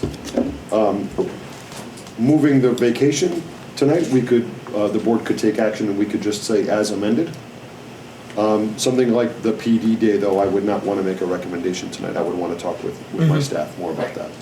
Although I will say, just to repeat, if the concern is parking on PD days, that's something I'm very willing to work with the registrars on. They like block off a. Yes, cones Cones or and something. a selection of sites, I think we can address that. So they should contact you, who do you want The them? registrar should contact me directly, Okay, or okay. Diana Rios. She Okay. tells me what to do. Okay. So do we want to table this, or We do have we to- want I to think- adopt Go ahead it? and make a motion. I make a motion to Second. table it. Give a chance to get the data and information. Data and information on, Well, like attendance data on the half days, information on. what you, If it goes back to before when Dr. Sanders was here, I'm not sure if we're gonna have that data. right, and to your point, you basically said it yourself, as a half a day, it dips. Days before holidays, it dips. I would just wanna keep an eye on it to see if, like, it makes it worse than it was. Because we don't need to get back into the, what are our chronic absentee right now?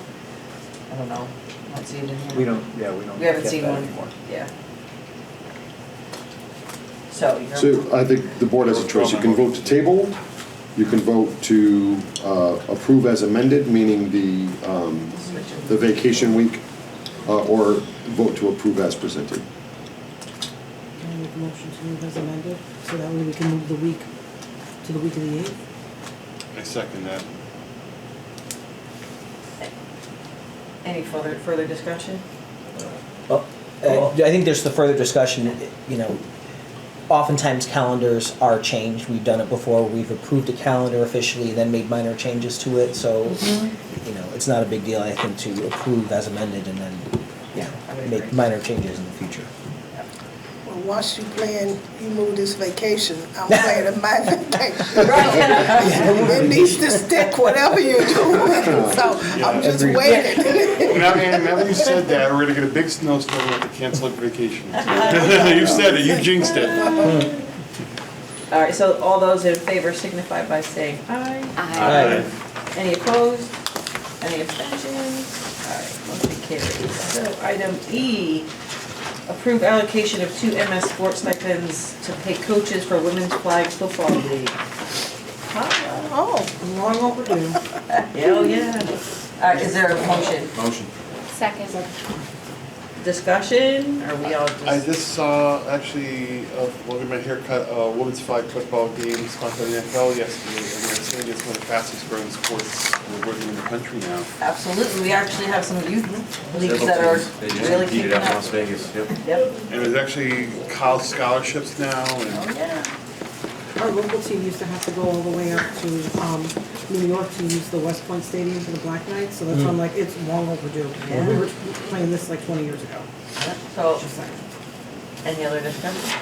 I just want to say this is an opportunity that Lisa Kolecki brought to me just a couple weeks ago. I wanted to thank her for her quick action working with Mr. Richardson to bring together the proposal to the board in short order. Yeah, this is great, and then I wonder if we can actually start competing again, like we used to have the night before Thanksgiving. We used to play like either a Southington or whatever, like not the Powder Wishbone Bowl, puff, but yeah. Powder Puff game. Yeah, like I missed that. So anyway, all right. So all those in favor signify by saying aye. Aye. Any opposed? Any abstentions? Item F. Approve, adopt the American Reading Company's comprehensive reading program for use in all CSD and B K through 5 schools. Motion to approve? second. Oh, that was quick. Any discussion? I want to make my usual comment, right? So even especially over the last couple days, it's really made me do some research, and what I do for a living, I am process improvement. We are, in my opinion, we are adding way too many variables to figure out what's really successful, right? Is it the reading program? Is it the extra PD? Is it removing the PD? Is it less STEAM? Is it more classroom time? Is it the reading teachers? It's way too many variables for my brain to capture.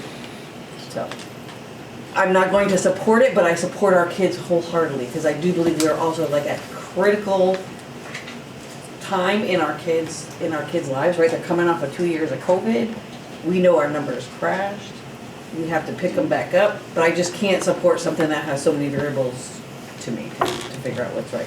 With Santana. I just wanted to say this, so I don't not support it for those same reasons. My own reason really is because we should not be told if we are charged with making the decision for what is in the best interest of our children. Right. And I don't have anything that says that we're gonna be able to have the opportunity to get our other kids met up with the other kids, and what are we gonna be able to do? I know you call it the variables, but it's really just taking a look from the outside in. Right. Don't tell us how to, and we don't even stand a hell's bells chance of actually being able to pay for it because we've already spent the money like you told us to. Well, that we do have to do. I understand that. But, and that's another But you bone of created contention. Exactly, right? Just saying that was mine. Thank you. I think our experts know more how to educate our students than the state and the legislature does. Who have never come back into New Britain and say hi or buy me a coffee. Just putting it out there. So, anyway, so all those in favor signify by saying aye. Aye. Any opposed? Any abstentions? Motion carries. So, item G, approve purchase order of American Reading Company's comprehensive reading program for use in all CSD NB K-5 schools in the amount of $2,739,281.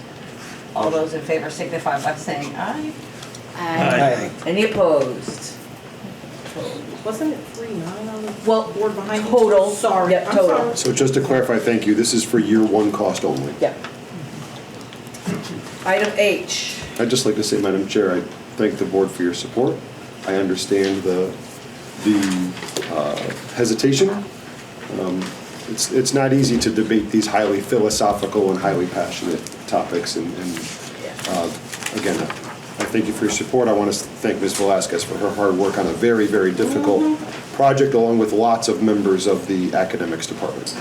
Yeah, I just one more, I do appreciate the work, right? Because it was a lot. So it's not anything to do with the work. It's the bigger picture. All right, so item H, award a general student transportation bid for 2023-2024 through 2024-2028 school years in the amount of $38,154,177.60. So moved. Second. Second. Oh, sorry. Is there a discussion? Yeah, no, everybody jumped on us. If I may, Madam President, I have a statement I'd like to read into the record. Absolutely. If my voice holds out, I'm going to do my best. Madam President, members of the New Britain Board of Education, after substantial research and due diligence, on behalf of the Transportation Bid Committee, I render the following findings and recommendation to the Board of Education to begin negotiations for a transportation contract for student transportation services for the next 5 school years. These findings come from the committee consisting of Ben Alfano, our CFO, Rebecca Gonzalez, our COO, Richard Valerio, Transportation Manager, and myself. After multiple consultations with the district's transportation consultant and the board's attorney, we find the following. The district received bids from 2 providers, First Student Incorporated and DATCO Incorporated. The estimated total 5-year value of the bids were for First Student, $38,154,117.60. For DATCO, $40,027,071.89. Following the submissions of the bids, both proposers submitted letters to the superintendent claiming to be city-based bidders qualified to trigger the preference ordinance outlined in the city charter. After discussions with the board's counsel, we concluded that DATCO does qualify as a city-based bidder. However, further information would be needed to be obtained from this First Student to make this determination.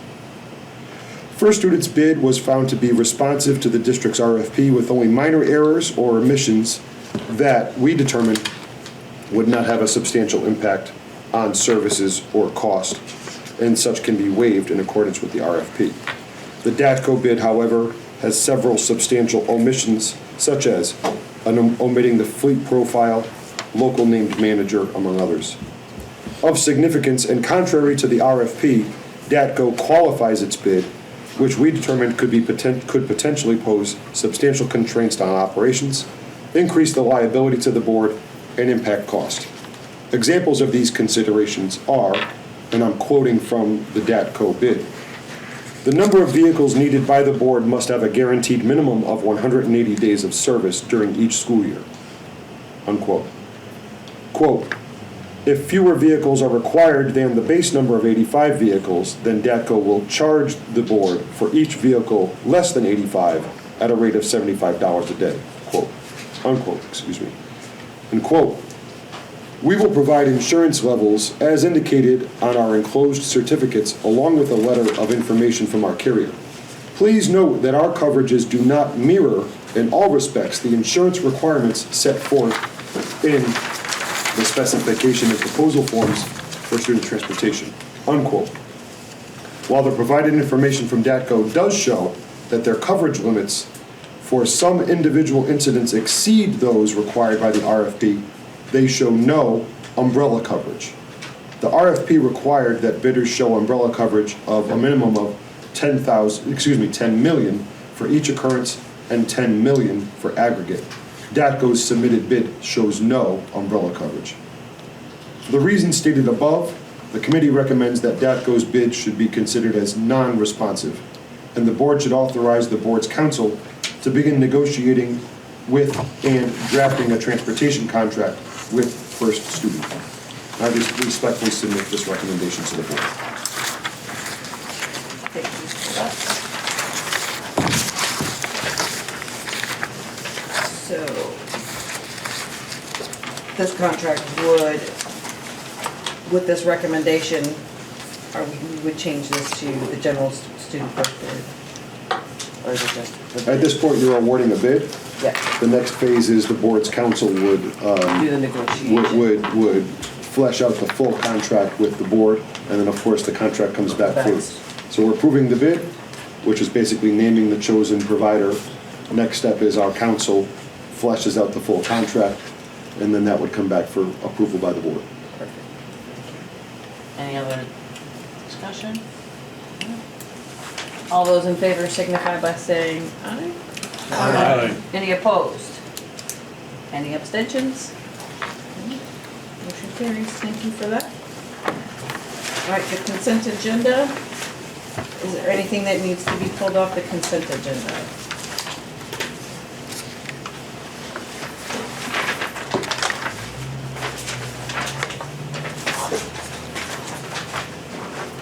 Seeing nothing, the consent agenda is approved.